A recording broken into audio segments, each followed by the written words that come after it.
Okay, the idea behind this video is to solve this equation right here.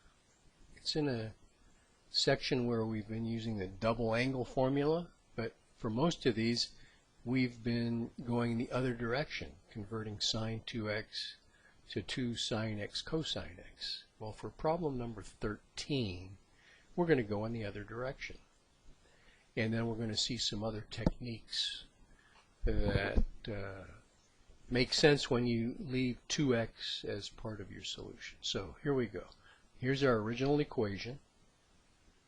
And we notice that if I rewrite this 4 as 2 times 2, that this can be converted to the sine of 2x using the double angle identity for the sine of twice an angle. So here we go. I'm going to isolate the sine of 2x by dividing both sides by 2. And now we're going to say that 2x is the angle that has a sine of 1/2. That's the inverse sine right there. What are the angles that have a sine of 1/2? There's, of course, infinitely many of them. One of them is in the first revolution around the unit circle. One of them is at pi over 6. And the other one is at 5 pi over 6. But of course we can keep going around and around and ending up at the same terminal side, and we can even go in the negative direction. So that's why we say 2x is pi over 6 plus 2n pi, where n is any integer.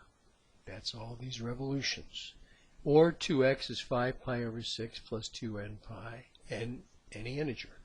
And now here's the key. If we divide every term on both sides of this equation by 2, we will have isolated the x.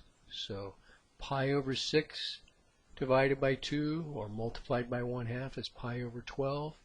2n pi divided by 2 is just n pi. So there's one set of answers right there. Same deal here. If I divide by 2, 5 pi over 12, divide by 2 here, the 2's cancel out, I get plus n pi. So that's your set of infinite answers right there. Another way to write this, in case it ends up on a multiple choice test, is to combine these two terms into one by getting a common denominator. So that's what I've done here. Pi over 12 plus 12n pi over 12. I can now add the numerators, 12n pi plus pi. And then if I want to, I can factor out this pi. There it is. So that's another way to write this set of answers. And I followed the same pattern here. Get a common denominator, add the numerators over 12, factor out the pi. So there's your possible answers right there. Now, if you want to use Desmos to convince yourself that these answers are correct, this equation could be rewritten this way by subtracting 1 from both sides. And now we could graph the function f of x equals 4 sine x cosine x minus 1 and find out where the graph crosses the x-axis, finding the x-intercepts. So let's see how that works. First of all, you can create a list in Desmos by using these brackets and then specifying the numbers that you want to be in that list. This is called a list. So I decide to go from -10, comma, to -9, comma, and then this dot, dot, dot just means keep following the pattern. So -8, -7, -6, all the way to 0, 1, 10 through 10. So this is a 21 element list.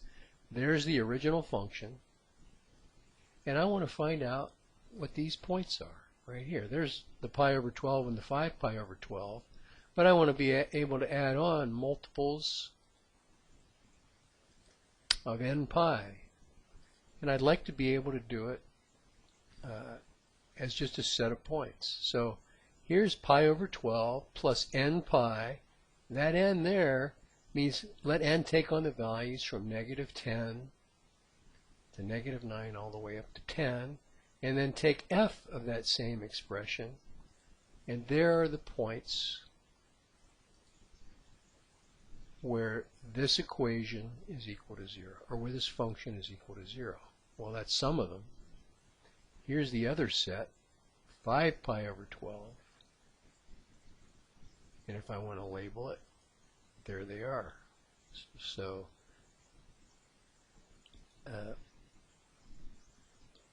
pi over 12, 5 pi over 12, 13 pi over 12, 17 pi over 12, and so on. How far does this go out? Well, until n equals 10. Of course, I could make these numbers go out to 100 if I wanted to. I could go as high or low as I want.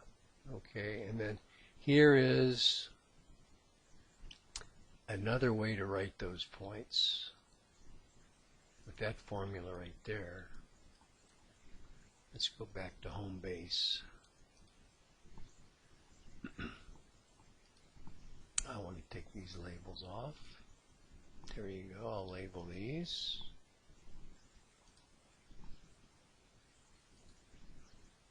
There they are, pi over 12. Well, you still don't have these because I need to write the 12n plus 5. So I'm going to do that. Just showing you some little tricks here on Desmos. I can duplicate that row and then change this to a 5. This to a 5. And there's the other ones. Okay. So the key takeaway from this is that if you have a sine or cosine of twice an angle equals a number, you can solve it right then without using a double angle formula. You can say 2x equals the inverse sine of 1/2. Find out all the values that 2x equals, and then divide by 2. Okay, there you go. Hope that helped, and I'm going to post this video on YouTube.